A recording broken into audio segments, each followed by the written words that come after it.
La Cancillería del Ecuador se encargará de la logística para el voto en el exterior del próximo 15 de octubre, un proceso que se repetirá tras las fallas en el voto telemático. La transferencia de recursos, contratación de los recintos y el personal operativo son parte de sus funciones. En rueda de prensa, el canciller Gustavo Manrique y el ministro de Gobierno Henry Cucalón se pronunciaron sobre el voto en el exterior.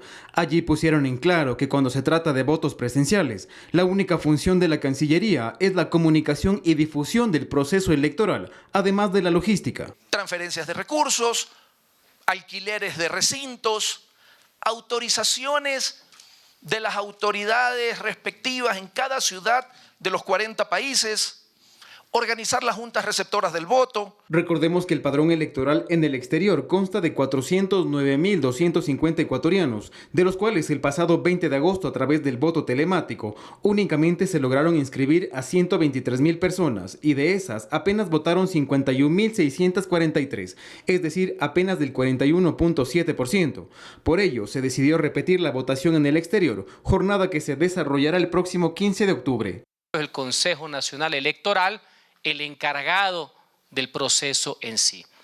Pero por estas circunstancias, por esta repetición, por hacerlo nuevamente presencial, pero por el poco tiempo que se tiene, hay un rol que tiene que jugar la Cancillería a nivel de estos 40 países para salvaguardar la voluntad de 400.000 ecuatorianos.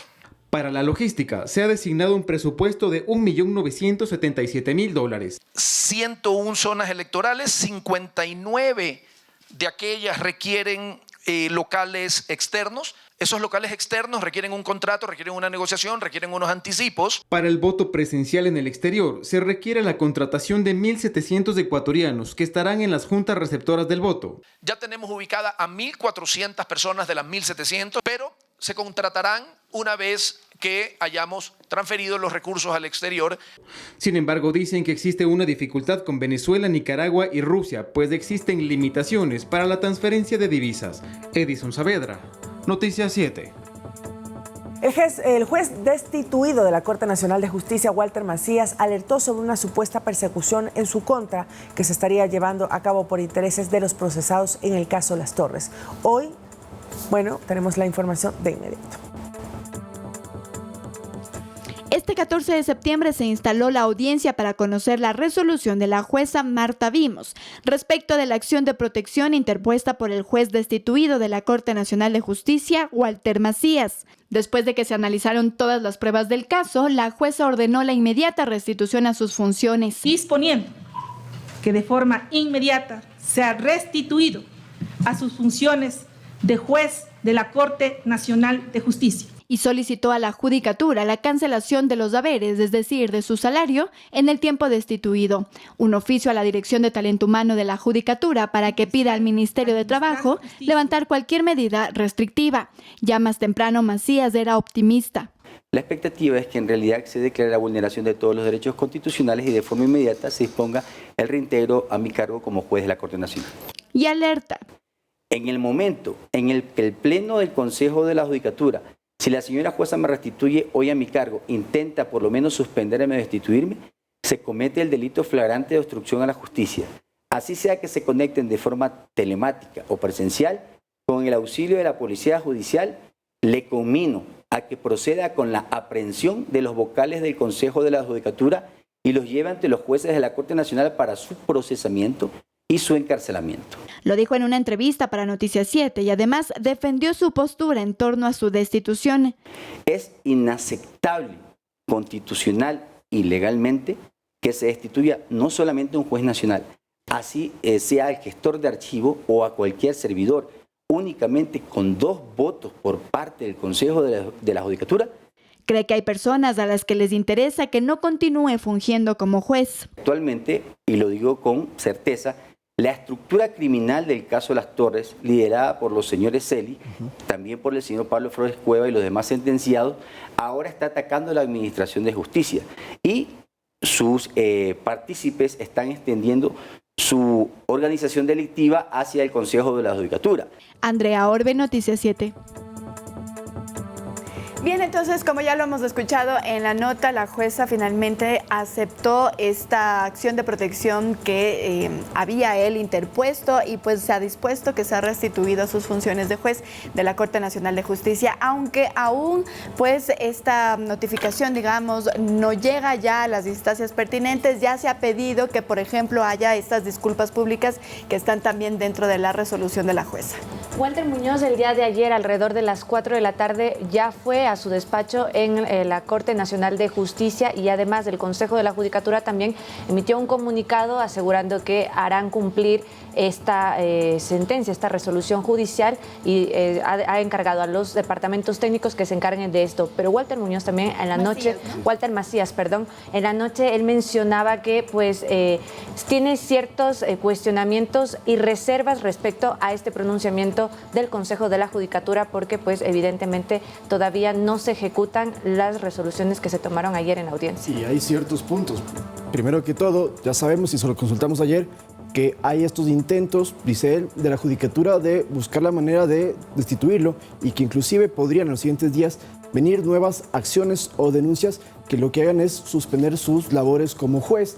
En todo caso, ya una vez restituido, él recupera todas sus causas y eso sí, como contexto, hasta 2024, hasta febrero de 2024, legalmente él puede ser juez a menos que efectivamente la Corte Constitucional permita esta ampliación hasta el 2030, basados en una resolución, por cierto, de la Judicatura, pero que beneficiaba a 7 jueces, de los cuales él debía estar dentro, pero la Judicatura dijo no, Macías no. Está esperando entonces el juez Macías a ver si le permiten continuar, ampliar su periodo, de lo contrario sería juez unos cuantos meses más.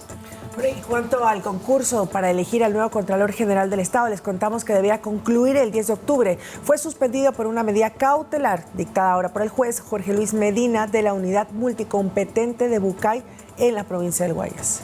Esto ocurrió después de receptar una denuncia ciudadana sobre supuestos actos violatorios de derechos constitucionales en el proceso y omisión al vigilar la transparencia de este concurso. En su dictamen se señala que el Consejo de Participación Ciudadana y Control Social debe hacer una pausa al concurso en el que ya se superó la fase de calificación de méritos de oposición y en el que estaba previsto que la próxima semana se tome el examen de conocimientos. La medida cautelar, es decir, la suspensión, se mantendrá hasta el 26 de septiembre cuando se realice la audiencia para la resolución del recurso, mejor dicho. Ahí sabremos si entonces esta medida cautelar ya se convierte en una acción de protección que suspende el tiempo que se ha establecido el tema del concurso. Y curiosamente Andrea nos lo dijo esta semana Lemer Vera aquí en nuestro espacio de entrevistas, que él decía, sí, el concurso de Contralor va a mediados de octubre, tendremos un nuevo Contralor, a menos que interpongan acciones de protección como lo han hecho con los demás concursos. Efectivamente sucedió. Así es, y esto hay que recordar, hay que estar muy pendientes de lo que ocurra con este concurso porque pues hay ya 2 años llevamos aquí en el Ecuador con un contralor subrogante del subrogante. Eso es lo que nosotros hemos repetido en varias ocasiones. Entonces nuevamente se ha suspendido este concurso para elegir contralor. Incluso ya habían porcentajes que daban pues muchísimo digamos beneficio incluso a alguna de las personas que estaban concursando. La noche de ayer también se han pronunciado algunas de doctores y doctoras que estaban dentro de este proceso para la elección de Contralor. Ellos han pedido incluso que se suspenda, una de ellas ha pedido que se suspenda definitivamente porque dice que no hay pues una transparencia en este proceso. Son 105 postulantes y ya había una serie de 12 académicos, que estaban reunidos elaborando las 2.000 preguntas para este martes. Eso también tendrá que quedar en stand-by hasta que se resuelva el tema de esta nueva medida cautelar o esta suspensión todavía temporal. Una semana más. Una semana más y la audiencia preparatoria de juicio del caso Sinohydro, o también conocido como INA Papers, está convocada para este viernes 15 de septiembre, el día de hoy, a las 8:30 en las instalaciones de la Corte Nacional de Justicia. En este caso hay 15 personas procesadas, entre ellas está el expresidente de Ecuador, Lenín Moreno. La Fiscalía lo señala por el presunto delito de cohecho. Recordemos que la investigación de Fiscalía permitió revelar una presunta red de corrupción alrededor del proyecto hidroeléctrico Coca-Cola Sinclair.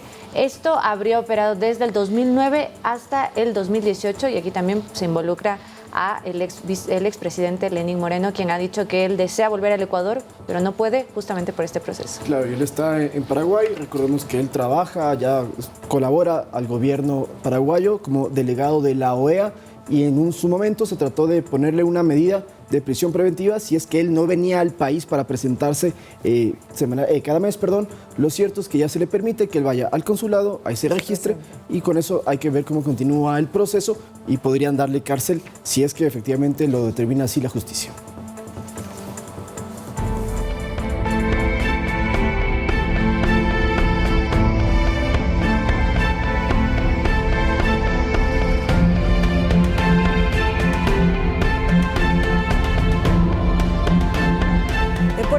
En la provincia de El Oro, los extorsionadores obligaron a la suspensión temporal de actividades, lo que provocó que 400 contenedores de banano no pudieran salir del puerto. Según reporta el gremio exportador, en lo que va de este año han registrado 500 incidentes de inseguridad. Los llamados vacunadores no conocen límites. Durante el fin de semana se conoció que los antisociales pedían hasta $50,000 a los trabajadores de Puerto Bolívar para poder pasar las cargas y que puedan ser exportadas. Incluso atacaron una nave remolcadora que lleva el contenido del puerto a las navieras. Esto provocó que los trabajadores suspendan sus actividades. Debido a esta falta de servicio, un buque de Maersk, una empresa danesa, no pudo atracar en la terminal marina y 400 contenedores de banano no pudieron exportarse a tiempo. Se dejó de enviar el banano al menos unos días. No es que se ha perdido, ni mucho menos, generando, por supuesto, una complicación logística tanto al puerto, a los exportadores y a la misma naviera, ¿no? Lamentablemente, este hecho no es aislado. El gremio exportador registra 500 incidentes relacionados con inseguridad en lo que va del año, lo que genera millonarias pérdidas para este sector. La parte de contaminación con narcóticos. El sector exportador, Carolina, viene invirtiendo alrededor de $200 por contenedor. Esto más o menos representa alrededor de $100 millones anuales en sistemas de trazabilidad, de monitoreo, control para nuestra seguridad, pero también de nuestros clientes en el exterior. Los 400 contenedores fueron trasladados a Guayaquil para poder embarcarlos. Los exportadores aseguran que destinan $200 millones anuales en servicios y equipo de seguridad. El gobierno ha militarizado Puerto Bolívar y elabora un plan integral para garantizar la seguridad en operaciones de navegación. Carolina Basante, Noticias 7. A raíz de estos incidentes que se produjeron justamente en Puerto Bolívar, Cordex, que es del gremio exportador, mencionaba que en lo que va del año las pérdidas por los temas de inseguridad en este sector han sido de alrededor de $5 millones, además de la inversión que ellos han hecho, que lo promedian que son $2 millones. Y ayer nos explicaba Richard Salazar de Acorbadec que justamente hay dos situaciones respecto a la inseguridad, sobre todo en el gremio bananero, que es una que es en las plantaciones, en donde también existen extorsiones, también existen ataques, y han tenido que reforzar la seguridad en estas plantaciones, pero además también para cuidar que no contaminen los contenedores, que se gastan alrededor de $200, como ya lo explicaba en la nota, $200 por contenedor para contratar todo tipo de seguridad y pues también por salvaguardar no solamente la seguridad de la empresa, sino también de los clientes que receptan estos contenedores en el exterior y que muchas veces son contaminados en los puertos. Si usted se pregunta por qué utilizan el banano para justamente camuflar la droga, bueno, al ser uno de los productos que más exportamos en cantidades pues bastante grandes, aprovechan eso porque saben que hay envíos diarios a Estados Unidos o a Europa, y ahí es que pueden entonces camuflar los estupefacientes, y lastimosamente lo hemos reportado aquí, cada día que hay un operativo van principalmente a los puertos donde están estos contenedores grandes de banano y allí encuentran, y en algunos casos sí llegan a Europa, pero ya la policía internacional también puede encontrar esta droga que pues, trata de ser enviada de diferentes maneras, pero principalmente, insistimos, mediante el banano.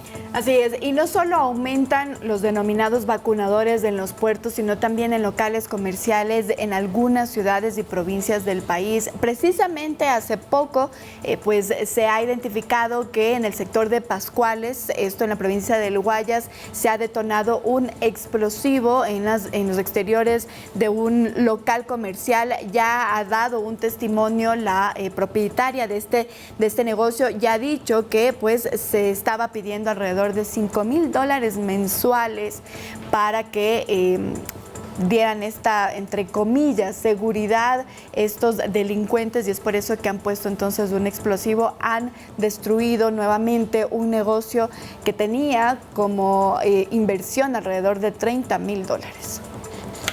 7 de la mañana, 17 minutos. Continuamos con más información. Les contamos que alrededor de 3,000 efectivos de la Policía Nacional y las Fuerzas Armadas fueron parte de nuevos operativos en las cárceles de Esmeraldas y en la penitenciaría del Litoral del Guayas, en donde se requisaron armas, droga y más objetos prohibidos. Antes de que amanezcan, militares y policías ingresaron a ambos centros de detención. En La Peña, en Guayaquil, la intervención fue en el pabellón 1, mientras que en la cárcel de Esmeraldas, los uniformados fueron a las celdas ocupadas por los miembros de los tiguerones. Los reos fueron llevados a los patios para empezar las requisas. Ingresaron con tanques y fuerza contundente. Todo esto se da 2 días después de que un dron con explosivos aterrizara en la cárcel de La Roca, en Guayaquil. Como resultados de los operativos en la penitenciaría, decomisaron armas de fuego, cortopunzantes, municiones y explosivos, mientras que en Esmeraldas no se encontraron armas de fuego, pero sí se incautaron sustancias sujetas a fiscalización, armas blancas, chalecos antibalas, terminales móviles y otros dispositivos electrónicos.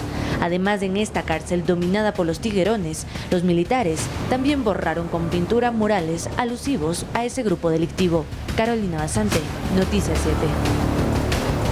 Estas intervenciones que se están dando en las diferentes cárceles del país se dan en marco del estado de excepción y también emergencia que rige el sistema carcelario. Ayer también sorprendía que en la penitenciaría del Litoral las armas de fuego que se encontraron estaban también entre las paredes de algunas de las celdas. Y aquí la gran pregunta es, pues, ¿cómo ingresan y cómo alteran la construcción de estas infraestructuras para poder guardar ahí las armas de fuego? Que solamente se encontraron armas de fuego en la penitenciaría del Litoral.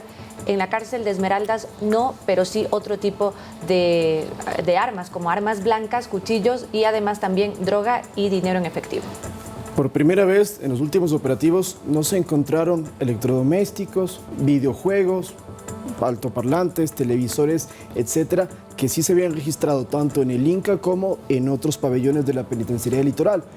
Para reiterar también, alias Fito está en la cárcel regional, que es parte del complejo penitenciario, pero donde él se encuentra no ha existido ningún operativo. Recordemos que sí lo hubo antes de que lo trasladaran a La Roca, pero están haciendo estas pesquisas en varias zonas del complejo penitenciario. Esto, insistimos, Carolina, es importante mencionarlo, que las autoridades buscan la forma de evitar que siga la corrupción, pero no se puede frenar porque ninguna de esas armas que has mencionado ni los objetos que se encuentran aparecen de la nada. Se sabe que hay complicidad, pero está muy complicado poder detenerlo. Ya vamos a ver también por qué. Sí, solo para recordarlo, no es la primera vez que se hacen estos operativos dentro de la penitenciaría del Litoral. No es la primera vez que se encuentran este tipo de armas y objetos prohibidos dentro del sistema carcelario. El cuestionamiento entonces es cómo vuelve a ingresar este arsenal, porque así deberíamos definirlo, a las cárceles del país. Y bien, ayer se hizo viral un video donde se ve a 2 guías penitenciarias bailando con quienes serían 2 reos en libertad. Ahí están las imágenes en pantalla en estos momentos. El Servicio Nacional de Atención Integral a Adultos Privados de la Libertad, SNAI, aclaró que el video que circula no se registró en sus instalaciones ni en algún centro carcelario, pues se especulaba, ustedes saben, compañeros, en redes sociales, que había sido en la cárcel de El Inca. Así es, pero según confirmó el SNAI, los hechos sí ocurrieron el pasado 10 de octubre y una vez que se conoció este caso se realizó el trámite administrativo correspondiente también de sanción a las 2 guías penitenciarias que son claramente identificadas en el video. El pasado 10 de septiembre fue lo que ha dicho el SNAI entonces, que ocurrió esto y que se había identificado ya a las 2 guías penitenciarias. Y están diciendo que los 2 hombres que aparecen allí serían miembros de una organización narcodelictiva del país. Si bien es cierto, dicen que no es la cárcel del Inca, pero bueno, es un sitio donde hay una cámara de seguridad. Es decir, saque usted sus conclusiones de qué lugares podrían ser. Lo cierto es que, bueno, efectivamente tomarán acciones, pero este es un capítulo más que empaña toda esta situación penitenciaria y carcelaria, porque las guías no tendrían que estar primero ahí con los si son supuestos PPL, y segundo, están también consumiendo alcohol. No solamente bailan, como claro. uniformadas también, bebiendo con ellos, hasta lo que se puede registrar. Lastimosamente, siempre se ha especulado de que directores de las cárceles, incluso los guías, tienen una relación muy cordial con los PPL. Bueno, ahora Son ya hay una muestra de lo que pasa en el sistema carcelario de nuestro país. 7:22, nos vamos a la pausa y después nos acompañará María Brown, ministra de Educación. Hablaremos de la reconstrucción de escuelas, colegios, escuelas rurales, también de la extensión de la jornada educativa y las acciones para evitar la deserción escolar, entre otros temas. Volvemos.